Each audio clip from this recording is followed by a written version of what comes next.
Hello मेरे प्यारे बच्चों, स्वागत है आप सभी का एसपी स्टडी क्लासेस के एक और बेहतर वीडियो पर। तो बच्चों, आज का ये वीडियो खासकर उन्हीं स्टूडेंट्स के लिए है जो इस बार क्लास 12 में हैं और जिनको बोर्ड एग्जाम 2025 देना है। तो बच्चों, आज हम बात करेंगे क्लास 12 हिंदी के बारे में। बच्चों, अगर आपको पता होगा कि हिंदी का जो पेपर आता है वो हमारा 100 नंबर का होता है। उन 100 नंबर में से हमें 100 नंबर की तैयारी करनी रहती है और जो हमें बोर्ड एग्जाम में पेपर देना रहता है। अब ये 100 नंबर की तैयारी हमें कैसे करनी है, क्या पढ़ना है, क्या नहीं पढ़ना है। बच्चों, आज के इस वीडियो में जो चीज आपको बताई जाती है, अगर आपने तैयार कर ली तो मैं 100% गारंटी लेता हूं कि आपको इसके पेपर के में इससे बाहर कुछ नहीं मिलेगा। बस आपको तैयार करना है। अगर आपने इतना तैयार कर लिया तो मैं कहता हूं आप किसी भी पेपर को उठा के देख लेना, कोई भी पेपर मिला लेना, इसके बाहर उस पेपर में नहीं मिलने वाली, ये मेरी गारंटी है। तो आइए हम सभी चीजों को समझ लेते हैं, क्या क्या कैसे आपको तैयार करना है, क्या नहीं तैयार करना है। देखिए बच्चों, आप सभी को पता होगा कि न्यूज आ रही है कि बोर्ड के सिलेबस में 30% ऑब्जेक्टिव क्वेश्चन का जो परसेंटेज है वो बढ़ाया जा रहा है। अब बच्चों, ये न्यूज कितना सच है कितना झूठ है, लेकिन मुझे ऐसा लगता है 100% झूठ न्यूज है, क्योंकि अभी तक बोर्ड की जो ऑफिशियल वेबसाइट है उस पर कोई भी ऐसी चीज़ अपलोड नहीं की गई है और वहाँ पर जो मॉडल पेपर अपलोडेड है वो भी अभी प्रीवियस ईयर के ही हैं, यानी कि पीछे जो पेपर हुए थे उसी के अकॉर्डिंग आगे भी होने वाले हैं। अगर कोई न्यूज़ आती है तो वहाँ पर मॉडल पेपर उससे रिलेटेड अपलोड किया जाएगा और जैसे ही कोई नोटिस मिलेगी हम आपको सबसे पहले बताएंगे। लेकिन इन सभी चीज़ों को ध्यान नहीं देना है, बस आपको तैयारी करना है, ठीक है। देखिए बच्चों, आप जब पेपर को उठाएंगे हिंदी के और देखेंगे जब आपका जो बोर्ड में मिलेगा तो उसमें देखेंगे कई सारे प्रश्न रहेंगे, उनमें क्वेश्चन नंबर बन रहेगा। क्वेश्चन नंबर जो बन रहेगा उसमें क्या होगा बच्चों, 5 रचनाएं आपको दी रहेंगी होगी। कितनी रचनाएं होंगी बच्चों? 5 रचनाएं होंगी। इन 5 रचनाएं जो होंगी ये बच्चों गद्य खंड की होंगी और 5 ही रचनाएं आपके जो है पद्य खंड की होंगी। ये सारी चीज़ें आपकी बताएं और इन दोनों को अगर हम मिला देंगे तो हमारा पूरा पेपर जो होगा वो 10 नंबर का होगा इन 2 क्वेश्चंस को लेकर। अब बच्चों, 5-5 नंबर की जो रचनाएं 5-5 आएंगी, एक नंबर की, तो 5 नंबर की हो जाएंगी। 5-5 रचनाएं 10 नंबर की हो जाएंगी। इनको कैसे तैयार करना, आपको क्या करना है, आपको लास्ट 10 ईयर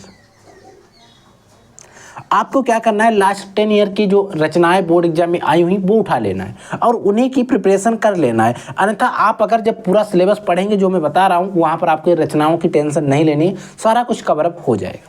तो बच्चों, इस टॉपिक को अगर हम ना देखें तो अगर हम आगे टॉपिक बढ़ें तो हमें रचनाएं के गद्य और पद्य की आती हैं, वो तो हमको समझ में आ गए। यानी कि 5 रचनाएं ऐसी होंगी जिनमें लेखक ने लिखी होंगी और 5 ऐसी होंगी जो कवियों के द्वारा लिखी होंगी। फिर बच्चों, एक आता हमारा गद्यांश। आपको पता है गद्यांश आता है। अब एक गद्यांश हमें कैसे तैयार करना, देखिए गद्यांश में मात्र आपको कितना भी सिलेबस हो, कितने भी आपके सिलेबस में चैप्टर हो, उनमें सिर्फ आपको 3 चैप्टर तैयार करना है। एक आपका राष्ट्र का स्वरूप है, दूसरा है अशोक का फूल और तीसरा है हम और हमारा आदर्श। और अगर हम बात करें कि इनको किसने लिखा है, तो बच्चों जो आपका राष्ट्र का स्वरूप है इसको आपके वासुदेव शरण अग्रवाल के द्वारा लिखा गया है। वहीं पर अशोक का जो फूल है इसको हजारी प्रसाद द्विवेदी ने लिखा है और हम और हमारा आदर्श जो है ये एपीजे अब्दुल कलाम के द्वारा लिखा गया है। तो बच्चों, ये जो गद्य खंड आएगा ये आपका 10 नंबर का आएगा। यहाँ पर क्या रहेंगे, 5 क्वेश्चन रहेंगे और प्रत्येक क्वेश्चन आपका 2 नंबर का रहेगा, यानी कि 5 दूनी 10 नंबर का। इस तरीके से आपसे बोर्ड एग्जाम में गद्य खंड से पूछा जाएगा। और गद्य खंड में 3 चैप्टर पढ़ना। कैसे पढ़ना है, आपको सिर्फ उसकी कहानी पढ़ लेनी, कहानी याद रखनी, आप पूरा क्वेश्चन करके आओगे। अब बच्चों बात आती है सर हमें पद्य खंड में क्या पढ़ना रहेगा। तो पद्य खंड में बच्चों थोड़ा ज़्यादा है तो इसके लिए आपको थोड़ा एक्स्ट्रा पढ़ना रहेगा। लेकिन अगर आपने इतना तैयार कर लिया, सिर्फ आपने इतने चैप्टर अगर तैयार कर लिए तो पद्य खंड में भी आपको टेंशन नहीं लेनी है। पद्य खंड में सेम 5 क्वेश्चन आते हैं, 2-2 नंबर के होते हैं, 10 नंबर के आते हैं। एक आपका जो है पवन दूतिका को लिखा है अयोध्या सिंह उपाध्याय अरिहौत जुग के द्वारा। अब बच्चों अगला है कैकेयी का अनुपात जो है मैथिली शरण गुप्त के द्वारा रचित है। वहीं पर गीत जो आपके जयशंकर प्रसाद का है। वहीं पर अभिनव मनुष्य शायद रामधारी सिंह दिनकर का है। हाँ बच्चों, हिरोशिमा जो है अज्ञे जी का है। अज्ञे जी का पूरा नाम है सच्चिदानंद हीरानंद बादशाह अज्ञे। और आपने अगर ये 5 तैयार कर लिए, उनमें इन 5 में से अगर बच्चों सबसे ज़्यादा इंपॉर्टेंट बताऊं तो अभिनव मनुष्य हो गया, हिरोशिमा हो गए, कैकेयी का अनुपात। इनसे ज़्यादातर बोर्ड एग्जाम में क्वेश्चन आते हैं। लेकिन अगर आपको इनके 3 पढ़ने के अलावा अगर टाइम बचता है तो आप इन दोनों को भी पढ़ लेना। बाई चांस यहाँ से भी आ जाता है, कभी कभी यहाँ से भी पूछ लिया जाता है। तो मैं कहता हूँ आप अगर इन्हें 5 चैप्टर को सिर्फ इतने टाइम में अगर आपने तैयार कर लिया ना तो 10 नंबर आपके क्लियर हो जाएंगे। इसमें कोई नंबर नहीं काटता है, कोई राइटिंग पे नहीं करते उतने ज़्यादा। आपकी बस थोड़ी राइटिंग अच्छी होनी चाहिए। ज़्यादा आप वैसे लिखेंगे तो राइटिंग पे नंबर कटते हैं, नहीं तो बहुत कम चांस होते हैं अगर आपने कंटेंट डिलीवर्ड किया है तो आपके राइटिंग पे नंबर कटे। ठीक है बच्चों। अब बच्चों अगला सबसे ज़्यादा इंपॉर्टेंट टॉपिक आता है कि सर हम जीवन परिचय कौन से याद करें, और मुझे लगता है कि सबसे ज़्यादा बच्चों का जो टाइम बर्बाद होता है वो जीवन परिचय पर ही बर्बाद होता है। और एक जीवन परिचय आपका 5 नंबर का आता है गद्य खंड से, 5 नंबर का पद्य खंड से। अगर हम जीवन परिचय की बात करें तो 10 नंबर के आते हैं। ठीक है। अब इसमें सिर्फ गद्य खंड में मैं आपको 3 बताऊंगा और पद्य खंड में मैं आपको 4 बताऊंगा। अगर आपने इतने जीवन परिचय तैयार कर लिए तो इससे बाहर नहीं आएगा, 3 के तीनों फंस सकते हैं। नहीं तो एक तो आपको किसी भी पेपर को उठा के देख लेना, इसके बाहर नहीं है पेपर में। आप किसी भी पेपर को, मॉडल पेपर को उठा के देख लेना जाके। पहला है डॉक्टर हजारी प्रसाद द्विवेदी का जीवन परिचय, वासुदेव शरण अग्रवाल का जीवन परिचय और प्रोफेसर जी सुंदर रेड्डी का जीवन परिचय।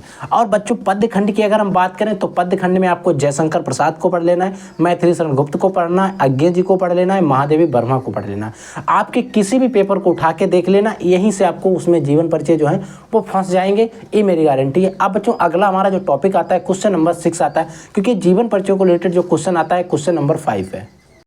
अब बच्चों जो अगला आता है वो कहानी आती है क्वेश्चन नंबर 6 के अंदर। ये कहानी लगभग आपको 80 शब्दों में लिखना होगा, 80 वर्ड में लिखना रहता है। और ये जो कहानी आती है बच्चों, ये कहानी आपके बोर्ड के पेपर में 5 नंबर में आती है। और इसमें में कुछ ज़्यादा नहीं करना होता, बस एक कहानी आप ऐसे या तो आप खुद से पढ़ लेना, नहीं तो आप कहीं भी ऑनलाइन यूट्यूब वगैरह कहीं से भी पढ़ लेना और इसकी ऑडियो सॉन्ग पढ़ लेना और एक बार ऑडियो सुन लेना, इसका आपको याद हो जाएगी। कहानी ध्रुव यात्रा इतनी अच्छी है, पंचलाइट इतनी अच्छी है कि आपको दोनों कहानी याद हो जाएंगी, क्योंकि इंटरेस्टिंग कहानी है। अगर हम बात करें रचना की तो जयशंकर जो ध्रुव यात्रा है उसको जैनेन्द्र कुमार जी के द्वारा लिखा गया है। वहीं पर अगर हम पंचलाइट की बात करें तो परिशोर नाथ रेडू ने लिखा है। अब बच्चों अगर आपको कहानी कैसे लिखनी नहीं पता है तो आप वीडियो के कमेंट सेक्शन में कमेंट कर देना, हम आपको बता देंगे कहानी कैसे लिखी जाती है और इसका शॉर्टकट हम लिख कर भी आपको बता देंगे, क्योंकि एक ऐसा टॉपिक यही है जो मैंने अभी तक अपने चैनल पे नहीं पढ़ाया है, अर्थात मैं जल्द से जल्द इसको पढ़ाने का पूरा प्रयास करूँगा। अब बच्चों खंड काव्य जो होता है, देखो खंड काव्य क्या होता है, इसमें भी 18 वर्ड लिखने रहते हैं हम लोगों को और ये भी 5 नंबर का होता है। ये क्या होता है, हर एक डिस्ट्रिक्ट का अलग अलग होता है, तो मैं ऐसे नहीं बता सकता हूँ। तो 75 डिस्ट्रिक्ट है, तो आप क्या करेंगे, आप अपने डिस्ट्रिक्ट का नाम हमें कमेंट कर देंगे, हम आपको बता देंगे कि आपके डिस्ट्रिक्ट में आपको खंड काव्य कौन सा पढ़ना है। अन्यथा अगर आपको पता हो तो आप वो पढ़ लीजिए, उससे रिलेटेड आपको चैनल पर वीडियो मिल जाएंगे, वो आप देख लीजिएगा। ठीक। अब यहाँ तक बच्चों हमारा खंड का आता है। अब बच्चों हमारा शुरू होता है खंड खा। अब खंड खा जो होता है क्वेश्चन नंबर 8 से शुरू होता है। इसमें समझिए, देखो क्वेश्चन नंबर 8 में भी गद्य पद्य खंड की तरह एक बहुत ही इंपॉर्टेंट और इंटरेस्टिंग टॉपिक आता है कि का खंड इसमें आता है क्वेश्चन नंबर 8 के अंतर्गत कि संस्कृत गद्यांश जो दिया रहता है उसकी संदर्भ सहित हिंदी व्याख्या करना रहता है, हिंदी अनुवाद देना रहता है। अब यहाँ पर भी कई सारे चैप्टर्स हैं जो आपको नहीं पता होंगे, लेकिन ये भी टॉपिक जो है बच्चों, चाहे हम गद्य खंड की इसमें बात करें, गद्य और प्लस पद्य, ये दोनों भी आपके 14 नंबर के आते हैं। इनमें दोनों 7-7 नंबर के आते हैं। इसमें 7 नंबर में 5 नंबर की हिंदी व्याख्या होती है और 2 नंबर का इसका संदर्भ होता है, यानी कि किस पार्ट से लिया गया है। ठीक है। इसमें आपको सिर्फ 3 चैप्टर पढ़ने हैं, अच्छे से ध्यान से इनका हिंदी अनुवाद सीख लेना है। एक संस्कृत भाषा महत्वम, महामना मालवीय और पंचशील सिद्धांत। अगर आपने इतना पढ़ लिया तो मैं कहता हूँ कोई 7 नंबर नहीं काटने वाला। वहीं पर अगर हम पद्य खंड की बात करें तो एक आपके पास रामबाण चैप्टर है जो है सुभाष रत्नानी, इसके आप सारे श्लोक पढ़ लीजिए। इससे बाहर बोर्ड में कभी आया है ना ही कभी आया है, ना ही कभी आने के चांसेस हैं। ठीक है बच्चों, इतना आप पढ़ लेना और 7 नंबर आपके क्लियर हो जाएंगे। अब बच्चों एक क्वेश्चन नंबर 9 आता है जिसमें हमें देना रहता है मुहावरे, और कई सारे मुहावरे हमें पेपर में दिए रहते हैं, उनमें से किसी एक का आपको लिखना रहता है, उसका अर्थ लिखकर उसका वाक्य प्रयोग करना रहता है। मैं आपको ये 5 बताने वाला हूँ, चांस है कि आपको बोर्ड के पेपर में यहीं से फंस जाएगा। अन्यथा अगर 1 से 2 बाहर से आते हैं, लेकिन उनमें से कई जो होंगे उनमें से एक तो आपको यहीं से फंस जाएगा, मेरी गारंटी है। बस आपको किसी भी पेपर को उठाना और मिला के देख लेना, अगर आपको विश्वास नहीं हो रहा ना। एक है हाथ पीले करना, 9 2 11 होना, हाथ कंगन को आरसी किया, अपना उल्लू सीधा करना, दाल में कुछ काला होना। अब बच्चों दाल में काला होना, अपना उल्लू सीधा करना, हाथ कंगन को आरसी क्या है, 9 2 11 होना, हाथ पीले करना। अब बच्चों ऐसे मुहावरे हैं जो हर साल बोर्ड में पूछे जाते हैं। इनको रिलेटेड हमने चैनल पर वीडियो डाला हुआ है, अगर आपको समझ में नहीं आती है कैसे लिखा जाता है तो आप मेरे चैनल पर जाकर आप वहाँ पर देख लेना, आपको इससे रिलेटेड वीडियो मिल जाएगा कैसे मुहावरों को करते हैं, और वहाँ पर जाकर आप देख लेना और हर एक चीज़ को आप वहाँ पर क्लियर कर लेना। ठीक है बच्चों, अगला टॉपिक क्या है। अब बच्चों एक अगला टॉपिक आता है क्वेश्चन नंबर 10, और ये टॉपिक बच्चों क्वेश्चन नंबर जो 10 है ये आपके बोर्ड एग्जाम में 5 नंबर में ही आता है। इसमें क्या होता है, गद्यांश दिया रहता है, उसके अंदर कई सारे क्वेश्चंस होते हैं, उनको आपको करना रहता है। तो आप जो गद्यांश जो दिया रहता है वो आप पढ़ेंगे, आसानी से उसको कर सकते हैं, ठीक है। अब बच्चों आते हैं क्वेश्चन नंबर 11 के अंतर्गत। क्वेश्चन नंबर 11 में एक तरीके से आप जिस तरीके से इंग्लिश के अंदर सेक्शन सी होता है, ग्रामर होती है, उसी तरीके से ग्रामर वाला एक पोर्शन आप समझ लीजिए। इसमें क्या रहता है, इसका का खंड रहता है जिसमें हमसे पूछा जाता है शब्द युग्मकों का सही अर्थ लिखो। आप देखिए शब्द युग्मकों का सही अर्थ कैसे लिखना है, शब्द युग्मकों का सही अर्थ कैसे लिखना है। यहाँ पर आपको करना क्या है, यहाँ पर लगभग आपको 2 दिए जाते हैं, 2 क्वेश्चन दिए जाते हैं, शायद एक क्वेश्चन करना रहता है, हाँ एक क्वेश्चन करना रहता है और उसके लिए 2 नंबर दिए जाते हैं। अब आपको करना क्या है, आपको पेपर उठाना, कोई भी मॉडल पेपर गेस्ट पेपर आपके पास हो, उसमें लास्ट 10 ईयर के पढ़ लेना, इससे बाहर बोर्ड में नहीं आएगा, किसी भी पेपर को मिला के देख लेना।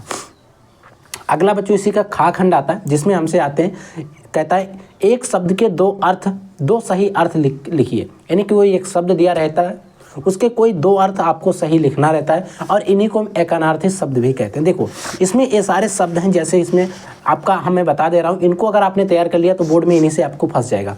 एक अमृत के 2 तैयार कर लेना, ईश्वर के 2 तैयार कर लेना, काल के 2 तैयार कर लेना, कांटा के 2 तैयार कर लेना, नांग के 2 तैयार कर लेना, बाण के 2 तैयार कर लेना, मित्र के 2 तैयार कर लेना, आप वन के तैयार कर लेना, हंस के तैयार कर लेना, सूर्य के तैयार कर लेना, ठीक है। अगला आता है शिक्षक, बिजली, संज्ञा, हरि और किसान, गुरु, तात, अधर, बार और स्नेह।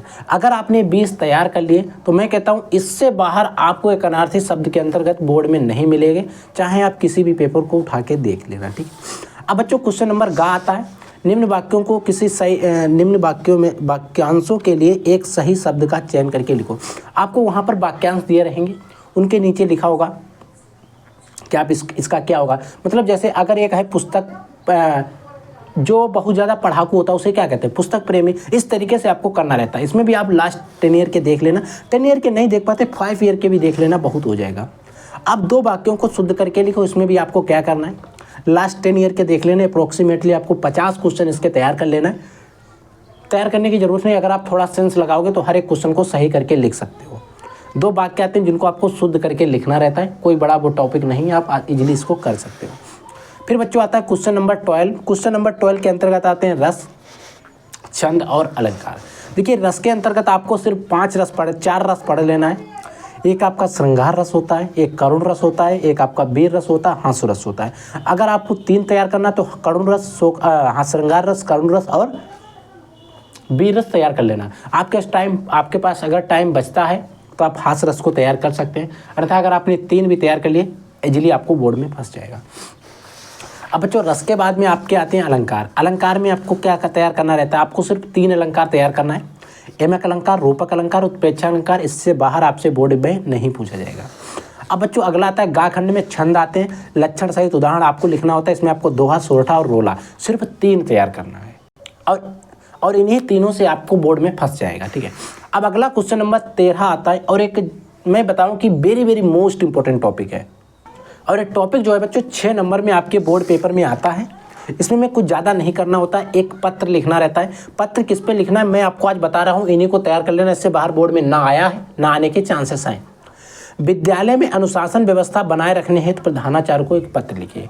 यानी कि आप जिस विद्यालय में पढ़ा रहे हैं उस विद्यालय में अनुशासन व्यवस्था को बनाए रखने के लिए आप एक प्रधानाचार्य को लेटर लिखना सीख लें, ठीक है। दूसरा इसी का तरीका रहता है, जिससे टाइप है कि विद्यालय में नियुक्ति है, अगर आप किसी विद्यालय में नियुक्त होते हैं, पढ़ाना चाहते हैं, तो उसमें नियुक्ति प्रधानाचार्य को एक पत्र लिखिए। प्रबंधक जो होता है उसको एक पत्र लिखिए कि आप उसमें डिग्री वगैरह अपनी ऐड कर देंगे। आवेदन पत्र कैसे लिखिए, मतलब कैसे लिखना रहता है, आप इसको सीख लेंगे। इजली क्या होता है बोर्ड एग्जाम में यही टॉपिक ज़्यादातर आता है, इसके साथ में ए आ जाएगा या फिर तीसरा वाला टॉपिक आ जाएगा, लेकिन चांसेस हैं कि 100% बोर्ड में आता ही आता है। आप कई ईयर के पेपर पीछे के उठा के देख लेना, उसमें ज़्यादातर ये वाला पूछा गया है। अगला है कि अपने गाँव अथवा शहर में बिजली समस्या हो गई, बिजली की समस्या, साफ सफाई को लेकर, पानी की टंकी को लेकर अगर कोई समस्या है तो उसके हेतु आपको उचित अधिकारी को एक पत्र लिखना है। कैसे पत्र लिखा जाता है, जो नॉर्मल तरीका होता है उसी से पत्र लिखना। आपको एक बार प्रैक्टिस कर लेना, सीख लेना इसके बारे में, और आप इजीली से कर लेंगे। और इसके लिए आपको बोर्ड पेपर में 6 नंबर दिए जाते हैं, ठीक है। और बच्चों अब हमारा आता है अगला और लास्ट टॉपिक, जो आता है क्वेश्चन नंबर 14, 14 नंबर। और एक क्वेश्चन भी काफ़ी ज़्यादा इम्पोर्टेंट रहता है, 9 नंबर पे इसमें आता है। इसमें आपको 5 निबंध मैं आपको बता रहा हूँ, अन्यथा आपको मैं तरीका बता दिया है कि निबंध आपको कैसे करना है। अगर आपने वो तरीका फॉलो कर लिया तो आप निबंध इजीली से कर सकते हो। अगला है, पहला इसमें क्या आता है, आपको याद रखना है कि बेरोजगारी की समस्या और समाधान, इस पर आपको एक अच्छा ऐसे तैयार कर लेना है, निबंध तैयार कर लेना है। और दूसरा टॉपिक है पर्यावरण, भारतीय लोकतंत्र का भविष्य क्या है, साहित्य और समाज का अंतर संबंध क्या है, नई शिक्षण व्यवस्था में कंप्यूटर की उपयोगिता क्या है। अगर आपने इन 5 टॉपिक पर निबंध एक बार देख लिया तो आप इजली से इसको लिख देंगे और इसके लिए आपको 9 नंबर बोर्ड के पेपर में दिए जाते हैं।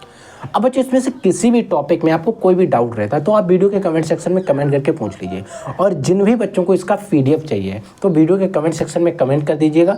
आपको वहाँ पर इंस्टाग्राम का लिंक दिया गया है इस डिस्क्रिप्शन बॉक्स में, वहाँ पर जाकर आप इंस्टाग्राम पे हमें DM कर दीजिएगा। वहाँ पर आपको मैं इसका PDF जो है प्रोवाइड करा दूंगा फ्री ऑफ कॉस्ट। इसके लिए आपको कोई भी चार्ज नहीं दिया जाता है और आपको ऑल सब्जेक्ट के PDF मिल जाएंगे, हिंदी इंग्लिश के जो भी इंपॉर्टेंट क्वेश्चन है। पेपर भी मैं गेस्ट पेपर लाने वाला हूँ, वो भी आपको वहाँ पर फ्री ऑफ कॉस्ट दिए जा रहे हैं। तो आप जल्दी से जाइए, हमें फॉलो कर लीजिए। ठीक है बच्चों, अगर आपके मन में कोई डाउट है तो अभी भी पूछ लीजिए। I will take next class. तब तक के लिए जय हिंद, वंदे मातरम।